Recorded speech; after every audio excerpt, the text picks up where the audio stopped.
Hello, everyone. Phoenix Remain here, and I'm going to go ahead and tell you about your summer preview for Days of Our Lives. But first, if you haven't done so, please take a minute to subscribe. If you have subscribed, thank you very much. I do appreciate it. Please hit that like button so YouTube knows good channel for soap fans, and check out the membership where you get early access to videos, exclusive videos, so much more. We do the live Zooms on Friday now, where you will have already gotten this information. So, because memberships gets the spoilers up to 2 weeks in advance. So here we go. Sammy and Lucas. So this is the story. Has been a long time coming. Sammy comes back to town and Lucas proposes to her and they get engaged. They will theoretically live happily ever after, but will Lucas be exposed as her kidnapper? On the flip side, you also have Sammy, who thinks EJ is the kidnapper because Lucas convinced her he was and turned her feelings off for EJ. So will that come into play as they head towards the altar? Jan, Sean, Belle, and EJ. Jan is really trying to maximize his pregnancy to drive a wedge between Belle and Sean.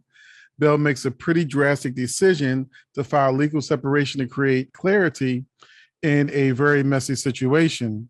Sean doesn't take it that way at all. He takes it that Belle is not willing to fight for their marriage and is looking for a technicality to be separated to allow her to become closer to EJ, which we have to wonder if that's at all what she's doing subconsciously. Belle, all this is happening simultaneously to Sammy's return and the impending wedding to Lucas. So both of the stories are going to collide. Johnny, Chanel, and Allie. This has been the story I have been wanting to tell with Chanel since day one. The idea of boy and girl twins in love with the same girl. With the devil gone, we're back to where we started. It gets to the point where Johnny and Allie are like, look, we love you, but you got to pick one. So it becomes a story about who will Chanel choose. Lonnie, Eli, Abby, and Paulina.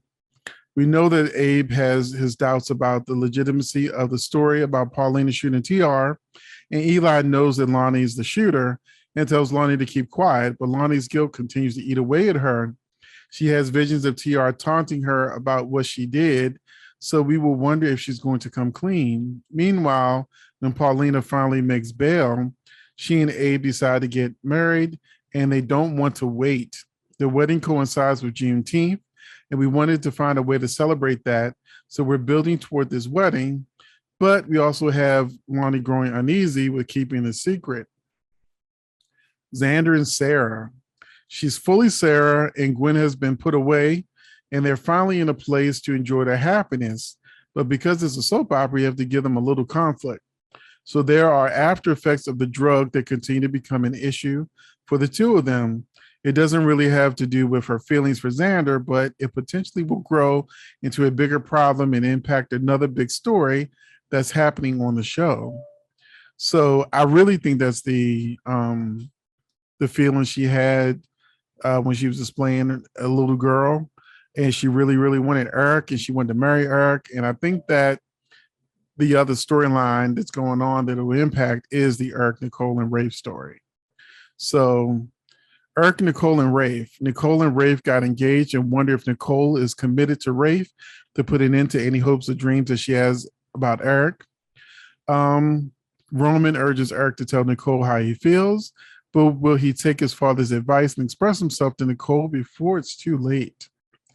Sierra, Sean, and Hope.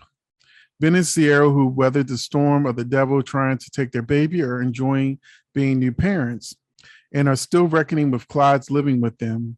A life-changing gift arrives from Hope, and it will leave them with a big decision to make about their lives and their future.